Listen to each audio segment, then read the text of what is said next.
Marcos capítulo 14, do verso 27 ao verso 52. Evangelho de Marcos, capítulo 14, do verso 27 ao verso 52. A palavra do Senhor nos diz assim: Disse-lhes Jesus: Vocês todos me abandonarão, pois está escrito: ferirei o pastor e as ovelhas serão dispersas. Mas depois de ressuscitar, irei adiante de vocês para a Galileia. Pedro declarou: ainda que todos te abandonem, eu não te abandonarei. Respondeu Jesus: asseguro-lhe que ainda hoje, esta noite, antes que 2 vezes cante o galo, 3 vezes você me negará. Mas Pedro insistia ainda mais: mesmo que seja preciso que eu morra contigo, nunca te negarei. E todos os outros disseram o mesmo. Então foram para um lugar chamado Getsêmani, e Jesus disse aos discípulos: sentem-se aqui enquanto eu vou orar. Levou consigo Pedro, Tiago e João e começou a ficar aflito e angustiado. E lhes disse: a minha alma está profundamente triste, numa tristeza mortal. Fiquem aqui e vigiem. Indo um pouco mais adiante, prostrou-se e orava para que, se possível, fosse afastada dele aquela hora. E dizia: Abba, Pai, tudo te é possível. Afasta de mim este cálice, contudo não seja o que eu quero, mas sim o que tu queres. Então voltou aos seus discípulos e os encontrou dormindo. Simão, disse ele a Pedro: você está dormindo? Não pôde vigiar nem por 1 hora? Vigiem e orem, para que não caiam em tentação. O espírito está pronto, mas a carne é fraca. Mais uma vez ele se afastou e orou, repetindo as mesmas palavras. Quando voltou, de novo os encontrou dormindo, porque seus olhos estavam pesados. Eles não sabiam o que lhe dizer. Voltando pela 3ª vez, ele lhes disse: vocês ainda dormem e descansam? Basta, chegou a hora. Eis que o Filho do Homem está sendo entregue nas mãos dos pecadores. Levantem-se e vamos, aí vem aquele que me trai. Enquanto ele ainda falava, apareceu Judas, um dos 12. Com ele estava uma multidão armada de espadas e varas, enviada pelos chefes dos sacerdotes, mestres da lei e líderes religiosos. O traidor havia combinado um sinal com eles: aquele a quem eu saudar com um beijo é ele, prendam-no e levem-no em segurança. Dirigindo-se imediatamente a Jesus, Judas disse: mestre, e o beijou. Os homens agarraram Jesus e o prenderam. Então um dos que estavam por perto puxou a espada e feriu um servo do sumo sacerdote, decepando-lhe a orelha. Disse Jesus: estou eu chefiando alguma rebelião para que vocês venham me prender com espadas e varas? Todos os dias eu estive com vocês ensinando no templo e vocês não me prenderam. Mas as Escrituras precisam ser cumpridas. Então todos o abandonaram e fugiram. Um jovem vestido apenas um lençol de linho estava seguindo Jesus. Quando tentaram prendê-lo, ele fugiu nu, deixando o lençol para trás.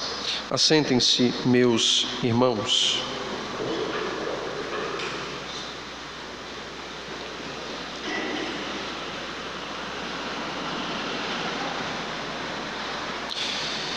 Eu não sei quantos de vocês aqui já enfrentaram uma tristeza profunda. Já passaram por alguma circunstância que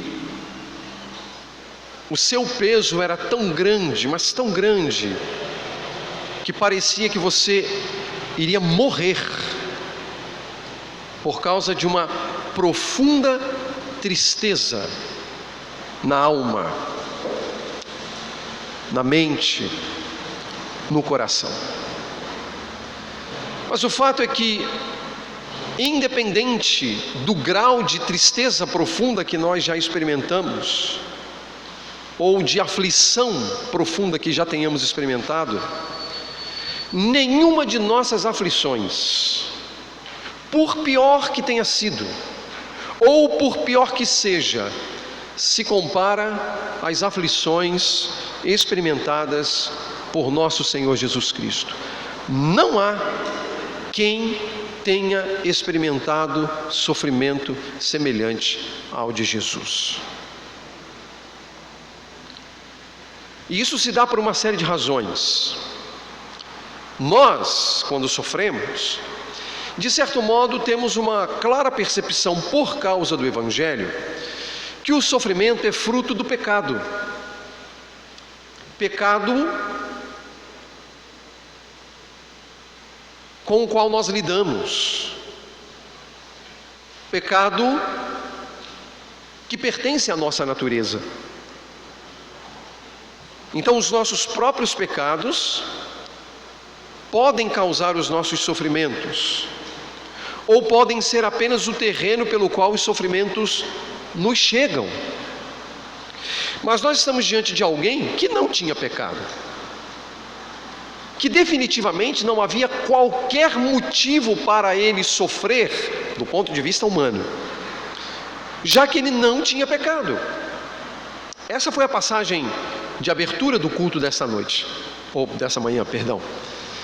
Essa foi a passagem que aponta para o fato de Jesus Cristo ter passado por aflições, ter passado por sofrimentos, mas diferentemente de nós, não ter pecado, e ter passado sem pecado. Isso, portanto, avoluma ainda mais o sofrimento, e não o contrário.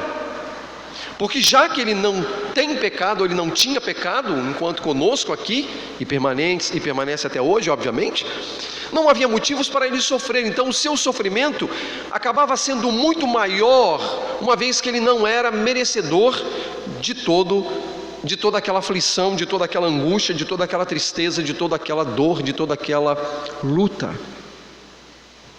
Nós estamos diante de uma passagem em que Jesus está para ser abandonado. E esse é um ponto importante, porque não é só o sofrimento, é o abandono. É muito interessante, meus irmãos, o fato de que a passagem, apesar de extensa, mas a passagem que vai dar conta de tudo que vai ser dito aqui nessa manhã, está apenas no verso 27. O verso 27 consegue dar conta de tudo, absolutamente tudo que lemos aqui nesta manhã, porque o texto diz: vocês todos me abandonarão. E tudo o que vai suceder é o abandono. É o abandono dos discípulos, a própria traição, a negação de Pedro, o abandono. Isso é o que nós percebemos aqui nessa passagem. Disse-lhe Jesus: vocês todos me abandonarão, pois está escrito: ferirei o pastor e as ovelhas serão dispersas, mas depois de ressuscitar, irei adiante de vós para a Galileia. E aqui nós encontramos, meus irmãos, algo que é extremamente importante, que é o fato de que, de fato, o que nós acabamos de cantar, que o choro pode durar uma noite, mas a alegria vem pela manhã. Cristo apresenta no verso 28 a alegria para o choro da noite. Porque a sua ressurreição é a alegria para o choro da noite. A sua ressurreição é a alegria que sucederia ao abandono, ao sofrimento, à tristeza e à angústia. E essa é uma realidade. A alegria sempre vem pela manhã. O choro pode de fato durar uma noite, mas a alegria sempre vem pela manhã. Há sempre um amanhã. E o que Cristo está ensinando aqui é basicamente isso. Ele sabe que será abandonado, ele sabe que uma vez ferido as ovelhas serão dispersas, mas ele, depois de ressuscitar, iria adiante deles para a Galileia. Era a alegria da manhã, era o contentamento da manhã, não apenas para ele, mas também para os seus discípulos. massacrados pela dor e pelo sofrimento da angústia de nosso Senhor.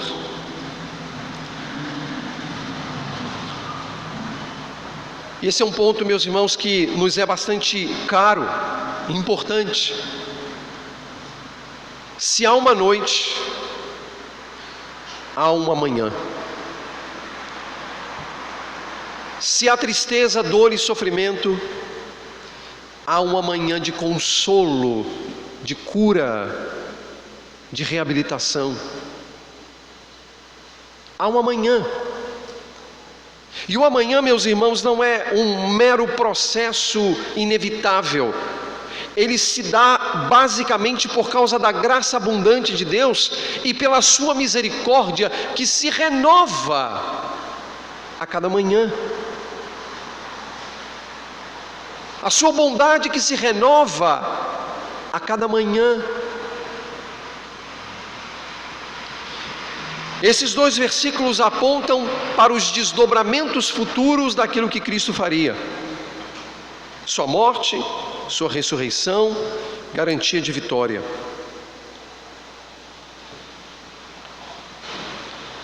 Mas a passagem dessa manhã não se preocupa ainda com o amanhã. Embora sinalize o amanhã por meio da ressurreição, no verso 28. Mas a passagem que nós lemos vai narrar a noite. A noite.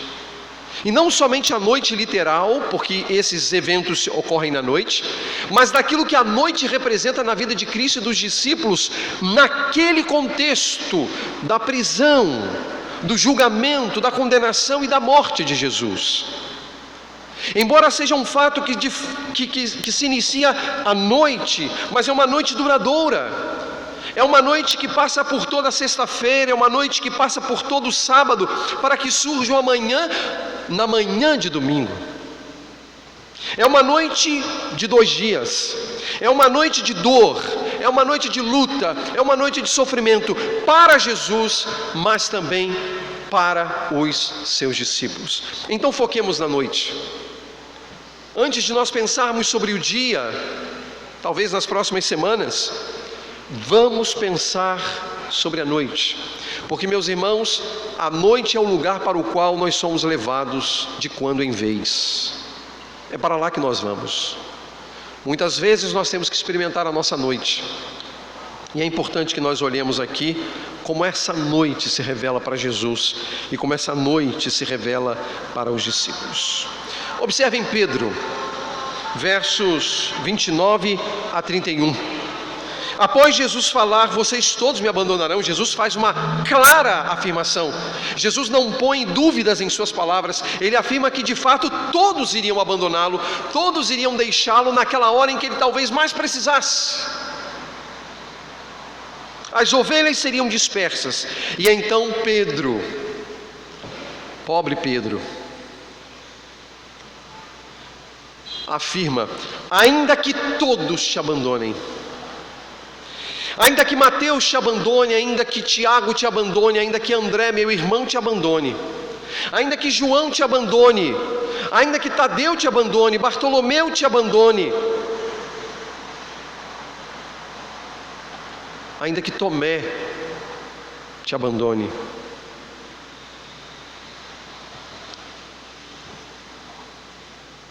eu não te abandonarei.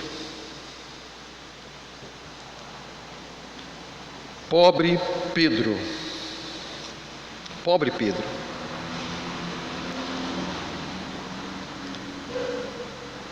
Pobre discípulo que fracassa, pobre discípulo que tropeça, pobre discípulo que cai. Ainda que todos te abandonem, eu não te abandonarei. E Jesus novamente olha para esse homem e diz: eu te asseguro, ainda hoje, e lembrando, quero situá-lo temporalmente.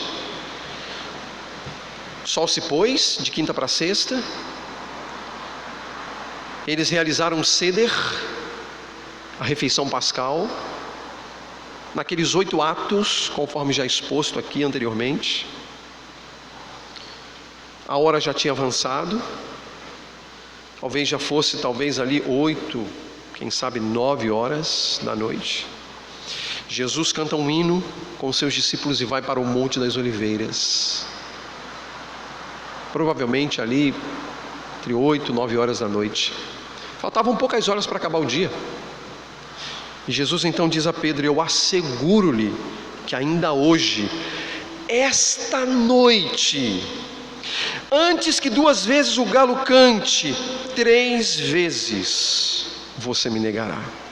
E Pedro, pobre Pedro, cheio de si mesmo, volta-se para Jesus e insiste: mesmo que seja preciso que eu morra contigo, eu nunca te negarei.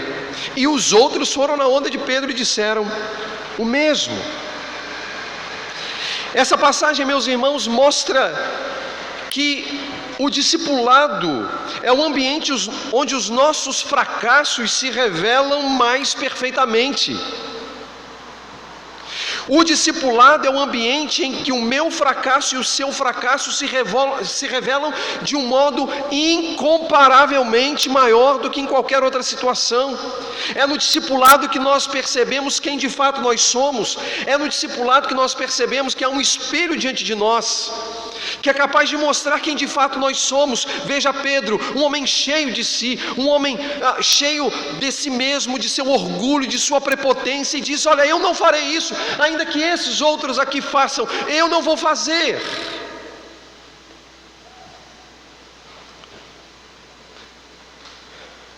Com suas palavras, Pedro antecipa o seu fracasso. As palavras de Pedro, elas são representativas porque elas nos mostram o nosso próprio fracasso na nossa noite no discipulado. Eu nunca te negarei. Quando o homem tem um mais alto conceito de si mesmo do que convém, é esse tipo de comportamento que nós temos. Parece que nós nos esquecemos de que nós somos frágeis. Parece que nós nos esquecemos do que nós somos fracos.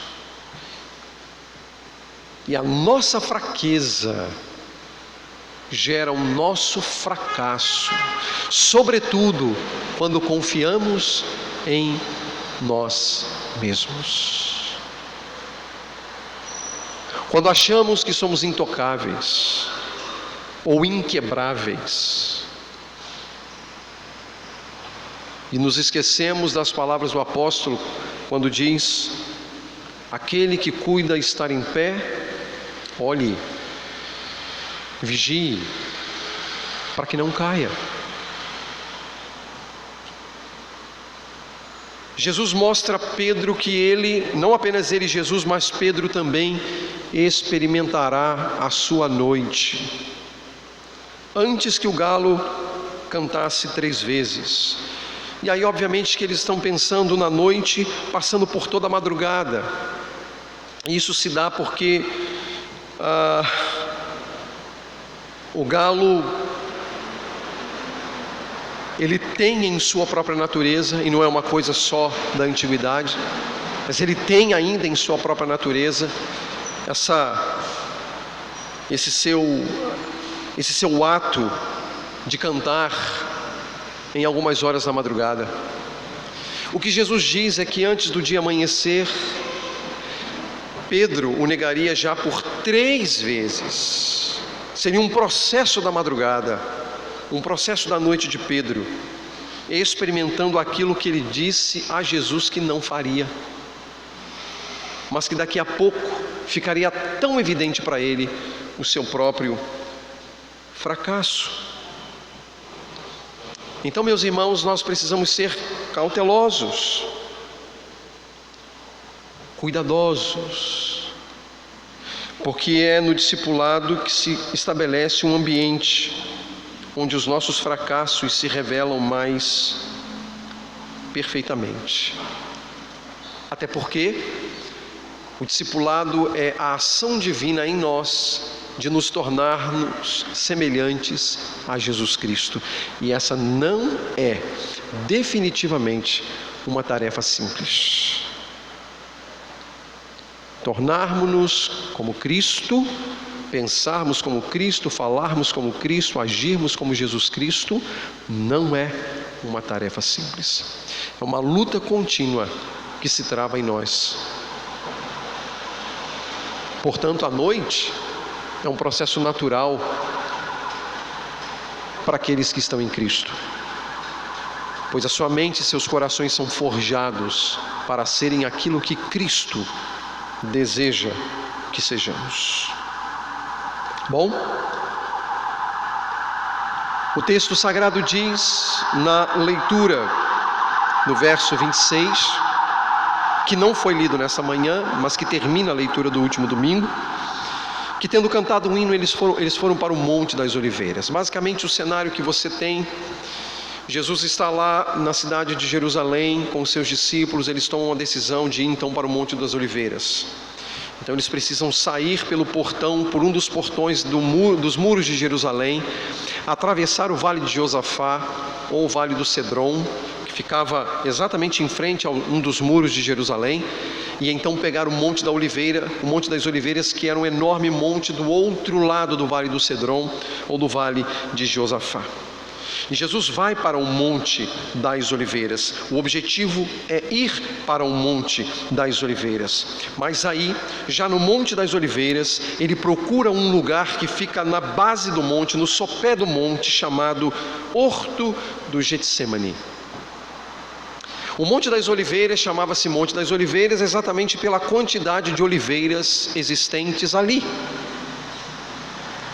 Muitas oliveiras, algumas das quais ainda estão lá. Há oliveiras com mais de 2.000 anos de idade lá no Monte das Oliveiras hoje. Oliveiras que testemunharam aquela noite de Jesus. Estão lá.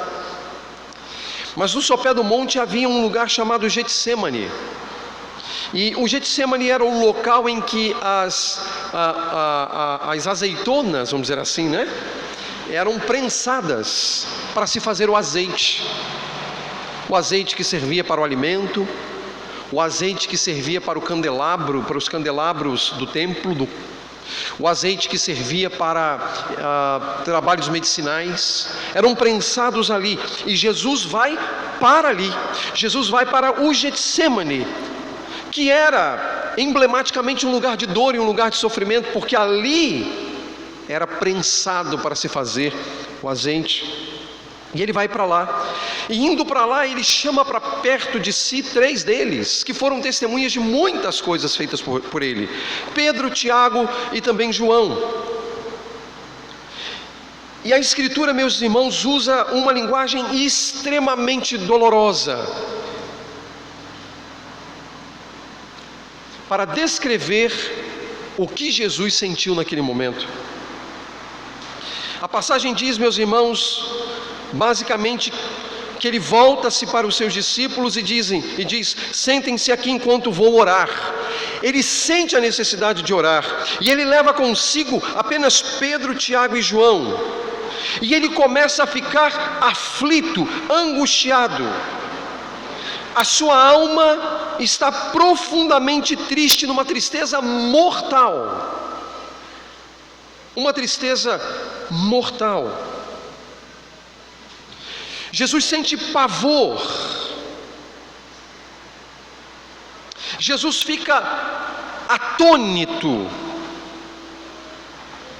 deprimido, ansioso, abatido, profundamente entristecido. E meus irmãos, essas palavras que eu estou usando são possíveis traduções para os termos que aparecem na passagem.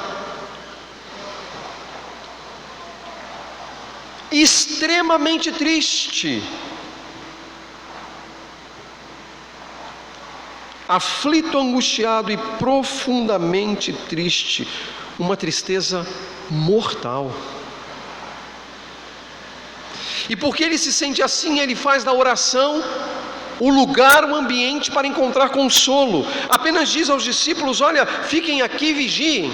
E é bem interessante que essa ideia de vigiar aqui não é aquela o vigiar com relação às coisas espirituais, não. É vigiar porque Jesus sabia que o traidor estava para chegar. A ideia de vigiar, ela até vai sofrer uma alteração posterior nessa mesma passagem.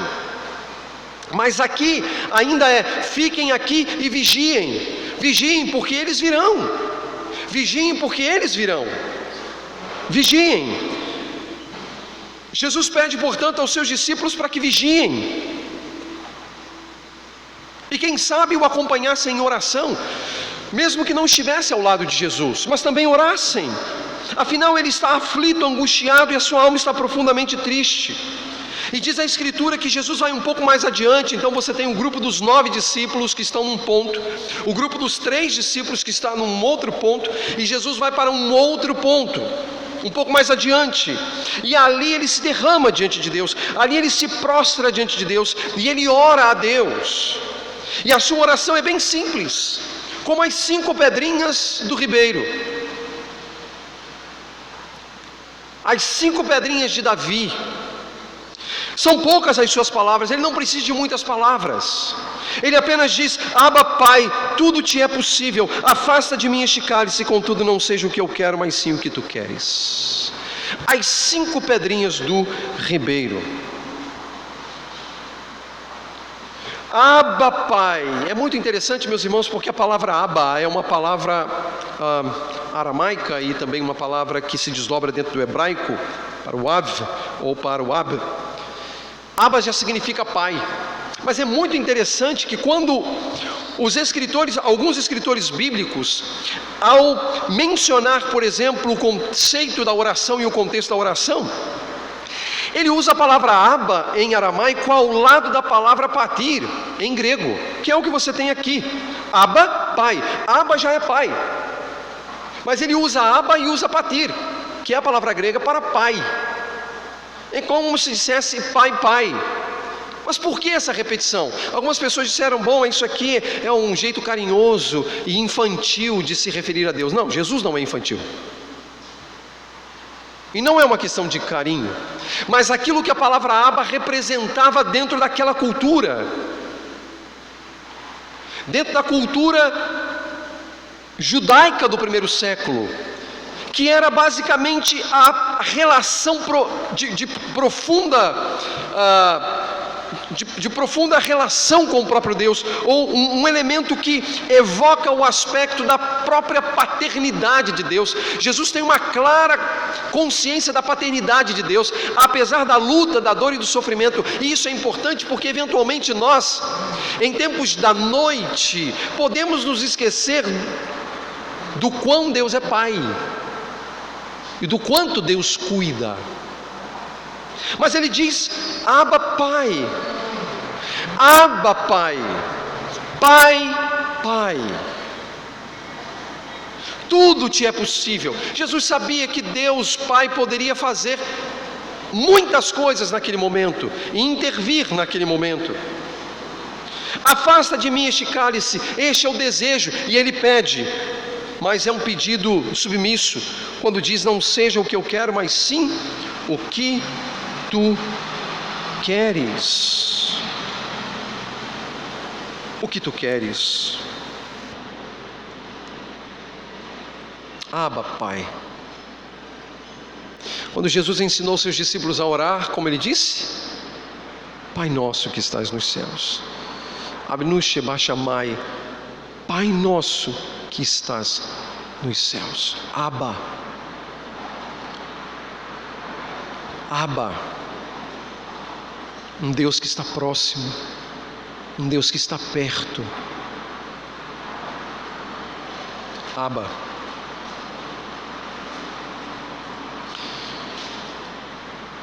Jesus está vivendo a sua noite, e ao viver a sua noite, ele também está ensinando alguma coisa aos seus discípulos. É que na noite da nossa vida, a oração é o caminho pelo qual nós devemos percorrer. A oração é o meio pelo qual nós encontramos consolo encontramos alívio, encontramos a bênção de Deus. Encontramos a bênção de Deus. Mesmo em meio à pior das dores, o Evangelho de Marcos não narra, mas nós vamos encontrar isso em outro evangelho, narrando esse mesmo episódio, e é Lucas quem faz isso, até porque ele era médico. E ele nos dá um dado muito interessante sobre o que acontece com Jesus ali na sua aflição.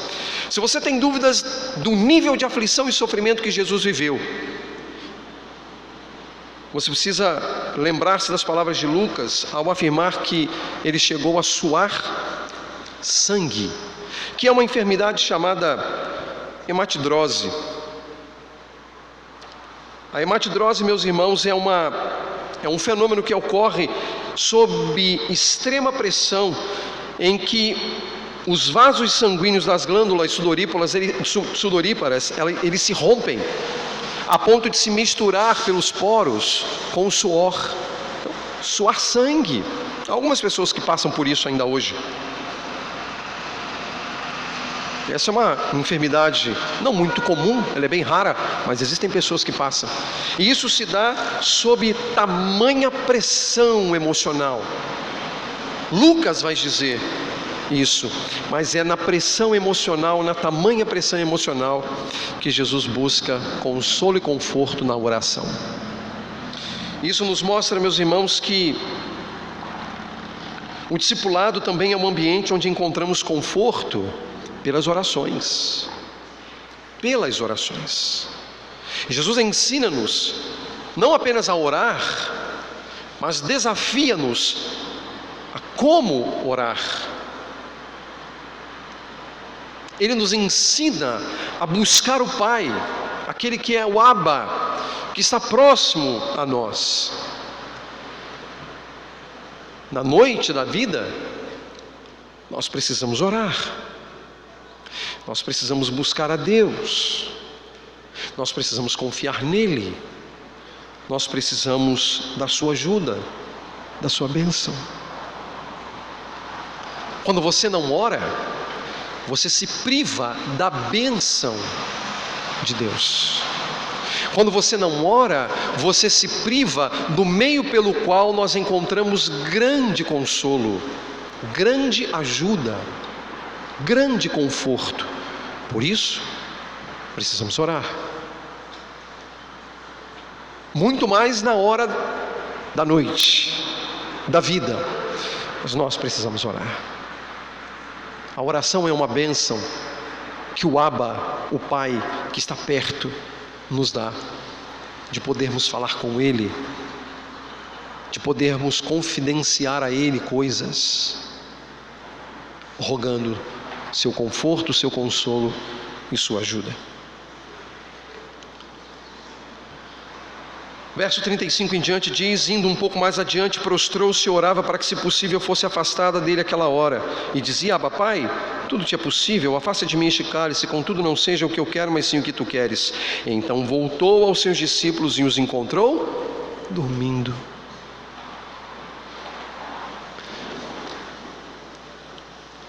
Sabe o que acontece aqui?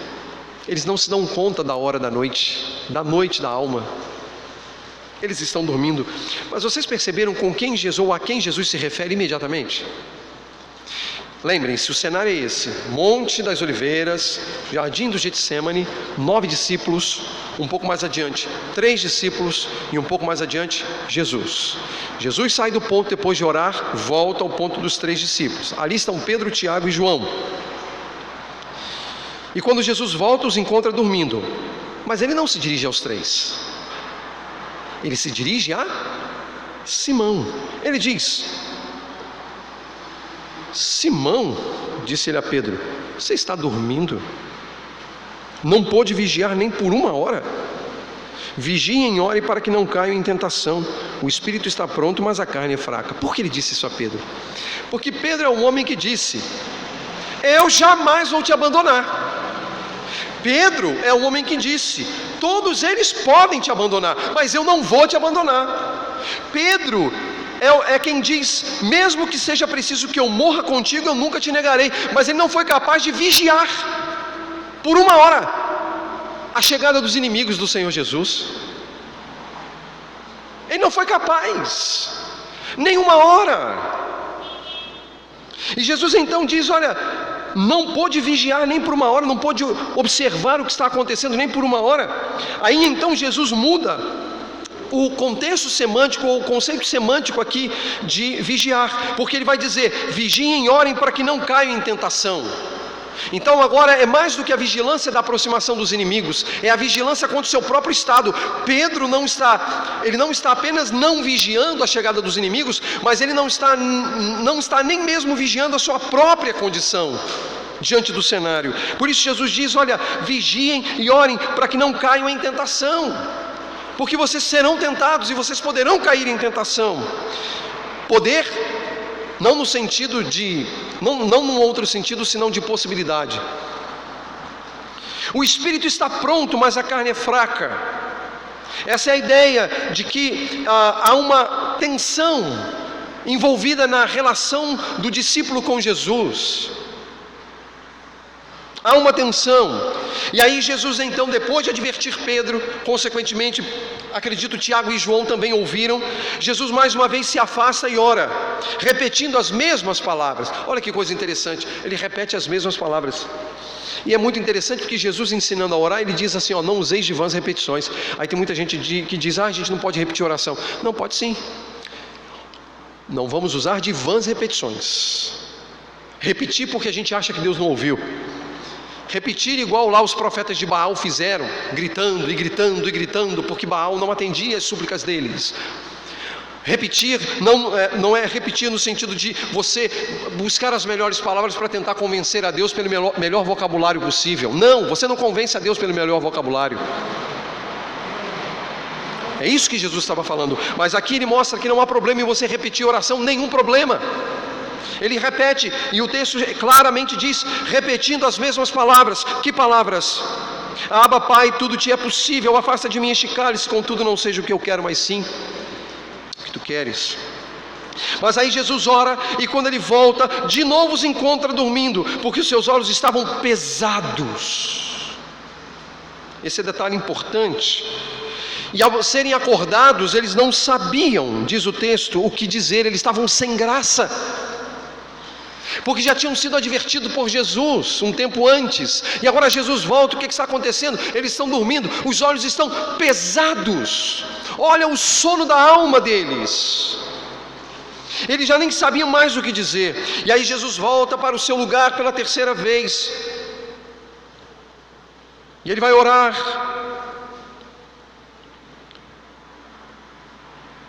E eles ainda estão dormindo quando retorna. Vocês ainda dormem e descansam? Basta, chegou a hora, eis que o Filho do Homem está sendo entregue nas mãos dos pecadores. Levantem-se e vamos. Aí vem aquele que me trai.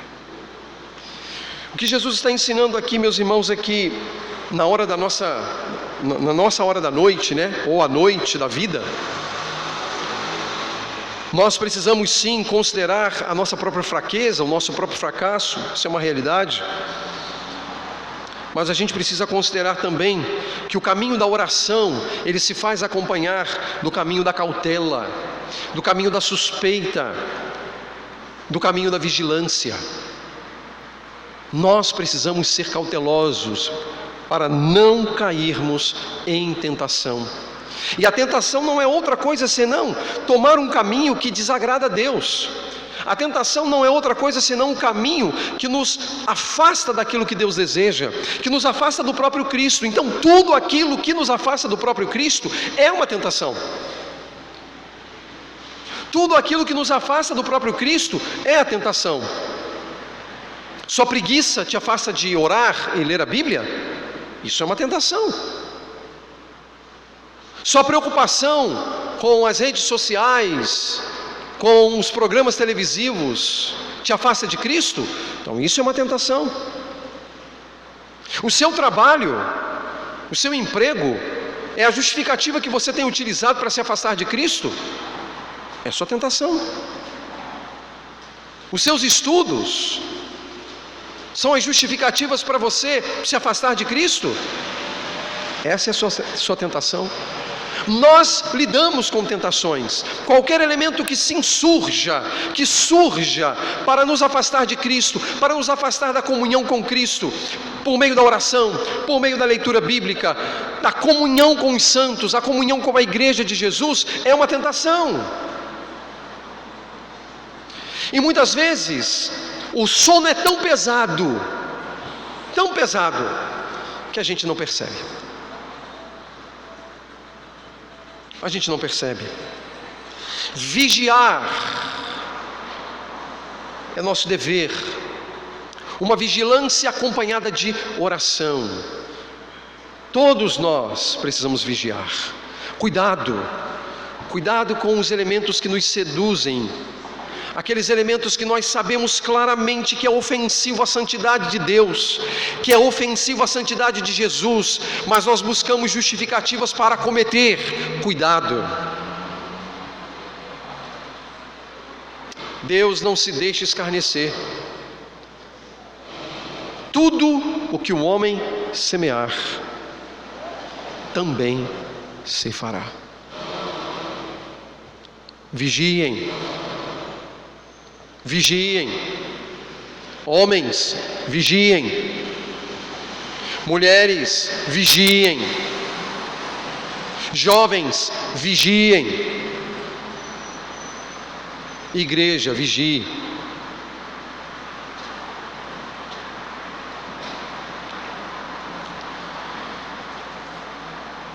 Enquanto ele ainda falava, apareceu Judas, um dos 12. Com ele estava uma multidão armada de espadas e varas, enviada pelos chefes dos sacerdotes, mestres da lei e líderes religiosos. O traidor havia combinado um sinal com eles: aquele a quem eu saudar com um beijo é ele, prendam-no e levem-no em segurança. Dirigindo-se imediatamente a Jesus, Judas disse: mestre, e o beijou, e os homens agarraram Jesus e o prenderam. Então um dos que estavam por perto puxou a espada e feriu o servo do sumo sacerdote, decepando-lhe a orelha. Disse-lhe Jesus: eu estou chefiando alguma rebelião para que vocês venham me prender com espadas e varas? Todos os dias eu estive com vocês ensinando no templo e vocês não me prenderam, mas as escrituras precisam ser cumpridas. Parece um tanto quanto inusitado essa narrativa. No meio dos 12 é um traidor. Seu nome é Judas, de uma região chamada Iscariote. Por isso ele é conhecido como Judas Iscariotes. Já observaram que não há nenhuma narrativa nos evangelhos falando sobre a chamada de Judas ao discipulado? Não há. Nenhuma. Você já leu algum texto em que Jesus chama Judas para segui-lo? Judas Iscariotes? Não tem. Alguns chegam a dizer, inclusive, que aquela passagem que afirma que um homem chega para Jesus e diz assim: Senhor, eu te seguirei por onde quer que fores. E aí Jesus responde: olha, as raposas têm covis, as aves dos céus têm ninhos, mas o Filho do Homem não tem onde reclinar a cabeça. Alguns estudiosos chegam a afirmar que o homem que faz essa pergunta para Jesus é Judas. E ele vai. Ele está no grupo dos 12. E ele é o traidor. Ele é o traidor. Temos até a chancela de Judas no grupo, quando Jesus reúne todos os seus discípulos, e Judas está no meio, e ele é contado entre os 12, porque ele precisava ser o meio pelo qual a vontade de Deus se cumpriria. Mas Judas não ouviu como Mateus ouviu: vem, segue-me. Judas não ouviu como Pedro ouviu: vem, segue-me. Mas ele está no grupo dos 12, e ele é um traidor. Mas um traidor que está a serviço dos líderes religiosos, dos chefes dos sacerdotes, dos mestres da lei e os líderes religiosos. Ele estava com o staff do judaísmo do primeiro século. Ele estava com as maiores autoridades do judaísmo do primeiro século. Mas é interessante e inusitado porque o texto diz que Jesus estava no templo ensinando dia após dia, que as pessoas tinham visto Jesus lá. Por que é que Judas precisa saudar Jesus com um beijo para que ele pudesse ser identificado, se ele era conhecido? Jesus era conhecido, ele ensinava no templo, ele estava nas ruas. Por que saudar com um beijo? Por uma razão, meus irmãos: era noite. E todo judeu, e isso até hoje, colocava o talite sobre a cabeça, um pano, para orar. Então você imagina, é noite, não tem lampião aceso, não tem vela acesa, não tem energia elétrica, é escuridão no horto. Jesus está com um talite para orar. O sinal do beijo é para que não houvesse dúvidas. Afinal de contas, algum dos discípulos poderiam tomar o lugar de Jesus, por exemplo. Então ele saúda com o beijo para que não houvesse dúvidas. O beijo em si é o sinal de que é esse aqui que deve ser preso e levá-lo em segurança. Veja aqui, o texto diz que o objetivo era prender Jesus e levá-lo em segurança. Nós sabemos os desdobramentos. Ele beija Jesus. Ele beija Jesus. E Jesus diz isso: olha, eu estava com vocês dia após dia, eu por acaso estou chefiando alguma rebelião? Eu estava ensinando no templo, eu não teria autorização para ensinar no templo se eu fosse um mau caráter, eu não teria autorização para ensinar no templo se eu fosse uma pessoa ruim, e eu estava lá, mas vocês não me prenderam. Mas sabe por que vocês não me prenderam? Porque as Escrituras precisam ser cumpridas. As Escrituras precisam ser cumpridas.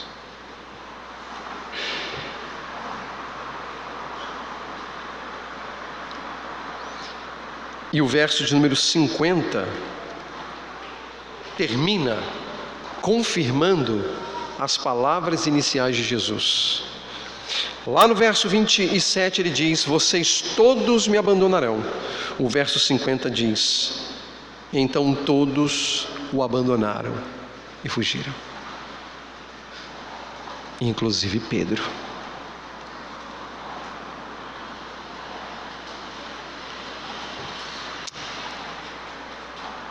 Meus irmãos, o pecado cometido por Judas é tão pecado quanto o pecado cometido por Pedro e os outros 10.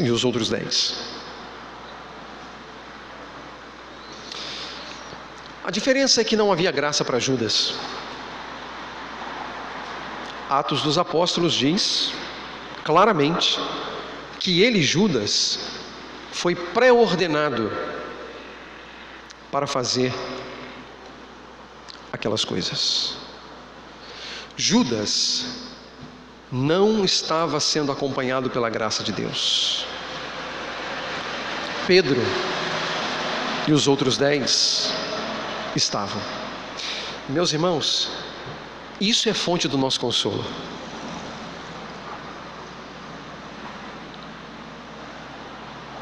Em Judas, Deus não começou a boa obra, embora ele tenha caminhado com Jesus, embora ele tenha testemunhado os milagres de Jesus, embora ele tenha ouvido o ensino de Jesus, mas a graça não foi operante no coração de Judas. Então Deus não começou a boa obra no coração dele. Mas no coração de Pedro, apesar também do seu pecado, apesar também da sua negação, o Deus que havia começado a boa obra, pela graça, daria continuidade. Meus irmãos, esta é a razão para eu e você permanecermos de pé. Não somos nós, é a graça que nos acompanha, é a graça que está sobre nós. É o fato de nós não sermos entregues a nós mesmos, é o fato de nós não sermos deixados à nossa própria conta. Aquele que começou vai concluir. Essa é a lição do texto. Todos o abandonaram. Judas o abandonou, Pedro o abandonou. Mas a grande distinção, para tomar Pedro como exemplo dos outros 10, a grande distinção entre Judas e Pedro é que em Judas a graça não estava operante e em Pedro estava. Então naqueles em que a graça está operante, a boa obra será feita, apesar dos nossos fracassos, apesar das nossas fraquezas, apesar das nossas dificuldades. O Deus que começou a boa obra vai concluir,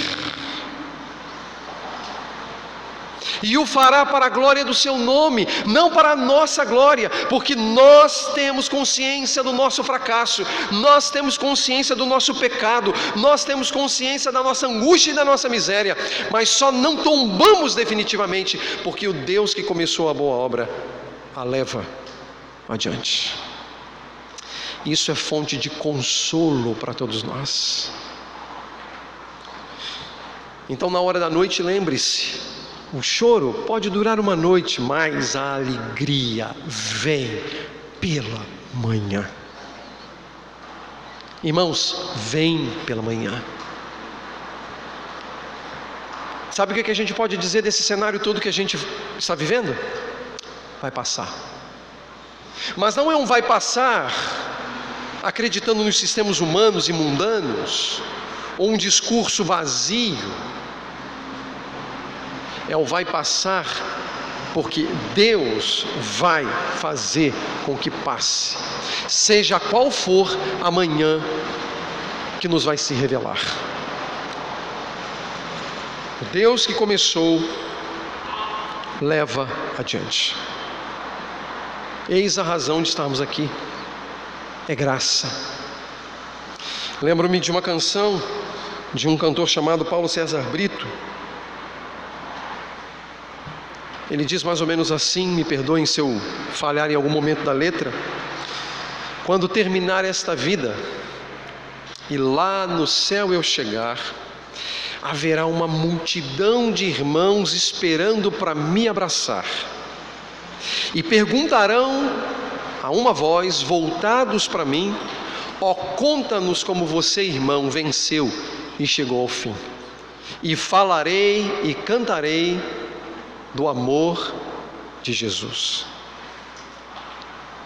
que se entregou por mim na cruz. Foi graça, graça, superabundante graça. Foi graça, irmão, preciosa e doce graça. Foi graça. Quando nós chegarmos na presença do Cordeiro de Deus, qual a razão para estarmos em sua presença? Graça. Foi graça. Aquele que começou vai concluir, porque a graça de Deus é operante. Mas vocês percebem que no finalzinho parece que do nada surge um relato, do nada. Versos 51 e 52, aparece um personagem aqui, que não é Jesus, que não pertence aos 12, mas que entra na história. Observaram? Um jovem. Emblemático isso, um jovem. A palavra de Deus diz que os jovens são fortes, mas jovens fracassam. Olha esse jovem. Um jovem vestindo apenas um lençol de linho estava seguindo Jesus. Quando tentaram prendê-lo, ele fugiu nu, deixando o lençol para trás. Alguns dizem, meus irmãos, que esse jovem é exatamente o autor desse evangelho, João Marcos. E há um grande indício de que a casa onde Jesus celebrou a última ceia foi na casa de João Marcos. A sua família era uma família que tinha simpatia por Jesus. O mesmo João Marcos que depois vai viajar com Paulo e vai dar trabalho para Paulo. Tá ele e Barnabé, eles têm um litígio, e o João Marcos volta. Esse mesmo jovem, vestindo apenas um lençol, seguia Jesus, mas quando tentaram prender ele fugiu nu, deixando o lençol para trás. Ele coloca aí uma espécie de um apêndice contando a sua própria narrativa, mas ele não diz o nome, ele não diz o seu nome. Mas um jovem, jovens também fracassam. Por isso jovens também precisam orar. Por isso jovens também precisam vigiar. Que Deus guarde nossas vidas, meus irmãos. Que Deus nos ajude a passar pelas tristes horas da noite, recebendo o consolo e ajuda que procedem do trono do Altíssimo. Que Deus fortaleça a nossa fé, nos dê graça e nos abençoe. Ó Deus bendito, nós exaltamos o Teu nome por Tua palavra, nós louvamos o Teu nome, Senhor, porque o Senhor é um Deus bendito sempre e eternamente. Tu és o nosso Deus, o nosso Redentor, Tu és o Deus das nossas vidas, o Senhor da igreja, o Deus que tem a história nas mãos, o Deus que conduz todas as coisas ao desfecho da Tua vontade. Nós Te louvamos, ó Deus, pela vida e pela vinda de nosso Senhor Jesus Cristo. Nós Te louvamos, ó Deus, pela providência redentora. Nós Te louvamos, ó Deus, porque aquele que começa a boa obra termina, apesar da nossa fraqueza, do nosso fracasso, da nossa maldade, da nossa miséria, da nossa iniquidade, transgressão e pecado. O Senhor é Deus gracioso, é o Abba que se aproxima de nós, pronto a perdoar aqueles que com um coração contrito buscam em Ti, ó Deus, arrependidos o perdão. Ó Deus, cuida de nós. Ó Deus, dispensa o Teu favor sobre nós. Que a cruz de Cristo, que o sangue de Cristo seja a fonte da nossa própria vida, seja o meio pelo qual comparecemos à Tua presença, de modo a vivermos para a Tua glória, andarmos em novidade de vida, pois assim devemos, ó Deus, por amor a Jesus, em retribuição ao grande amor que o Senhor teve por nós e tem por nós. Cuida, ó Deus, de nossas vidas, livra-nos, ó Deus, do mal, atende às nossas orações, ajude-nos a vigiar, guarda-nos isentos, irrepreensíveis e santos na fé.